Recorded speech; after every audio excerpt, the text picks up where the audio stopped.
Hello everyone, this is me Abdul Sabur and you're watching EnglioCity. I welcome you all with today's new topic, which is about gerunds and infinitives.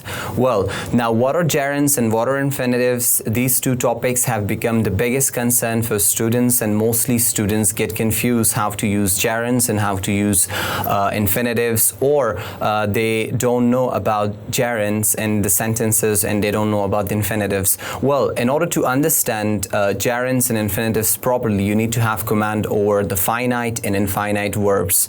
Well, what are the finite and non-finite verbs? In my previous videos, I have talked about types of verbs, which are the action verbs and non-action verbs. So the finite and non-finite verbs are all the same. The finite verbs are the verbs which talks about action, and non-finite verbs are the verbs which does not show action and which are not related to any tense. Instead, they have other usages, and that's how we call infinitives and gerunds as non-finite verbs. Well, what are gerunds? Gerunds, how we define gerunds and what are the usages of gerunds, that's how this video is all about. So gerunds refer to ing form of verb which function as a noun. The ing form of verb plus ing, which does not show action, instead they function as a noun, and mostly gerunds also refer to the names of actions. For example, in the following examples, when you say I hate cooking, or when you say I love swimming, so now here we have two verbs. One is finite verb, one is non-finite verb. One is action verb and one is non-action verb. Now here, when you talk about I hate cooking, so now here hate is an action verb and cooking is a non-action verb, right? So that's how cooking is fourth form of verb, and cooking here function as a gerund. Likewise, in the other example, when we say I love swimming, so here we have two verbs. First form of verb, which is I love, and fourth form of verb, which is swimming. So here love is an action verb, that's a finite verb, and swimming is a non-finite verb, which is called gerund, and it refers to the names of the actions. For example, when you say I hate cooking, so cooking does not show action, instead it refers to the name of an action, which is cooking. And then you say I love swimming, swimming is a fourth form of verb which function as a noun, and that is called a gerund. It refers to the name of an action, where it does not show action. Actually, it refers to the name of an action only. Well, talking further about gerunds, gerunds are mostly what times are gerunds used basically, right? Gerunds are used after no. For example, you have heard the phrases or sentences such as no parking or no smoking, right? So now here parking and smoking are the gerunds. Why? Because gerunds are mostly used after no.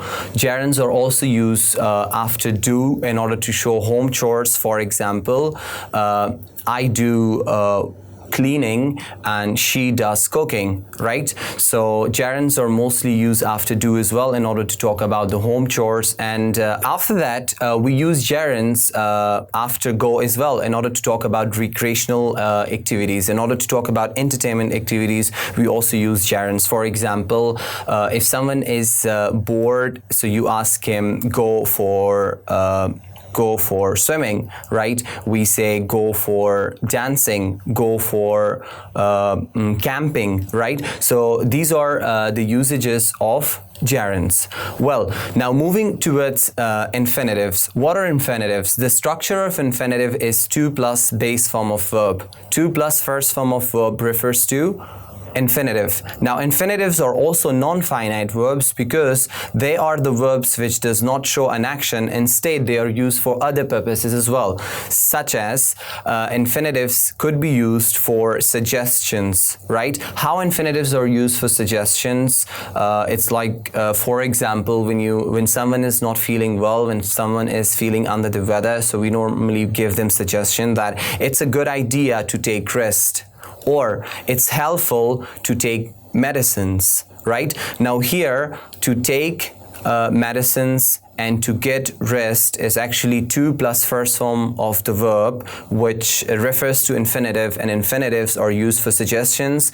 Infinitives could also be used for invitations. How infinitives are used for invitations in the following examples, as you can see that would you like to watch a movie tonight? Now here, to watch a movie tonight, to watch, to plus base form of verb is infinitive and it is used for invitations, right? Beside that, infinitives are also used to talk about feelings. For example, I'm excited to visit new places. Now here, to visit is infinitive and it talks about feelings. I'm excited to visit new places, or I'm interested to watch new movies. I'm interested to watch new movies. Well, besides that, infinitives are also used for purposes. For describing purposes, we use infinitives, and similarly we can also use gerunds and infinitives for the same purpose. Infinitives and gerunds are used for describing the purpose of something. For example, if you talk about a marker, now what is a marker used for? We say this marker is used to write. This marker is used to write. Or for example, we use this marker to write, or we can also describe the same purpose of using a marker with gerund as well. For instance, this marker is used for writing. Now gerunds and infinitives, they also have and they also share the same usages, that both of them can be used for purposes. Well, that's it for gerunds and infinitives. I hope this video was helpful, and do subscribe the channel and hit the bell icon for more upcoming videos. Have a great time. Stay blessed.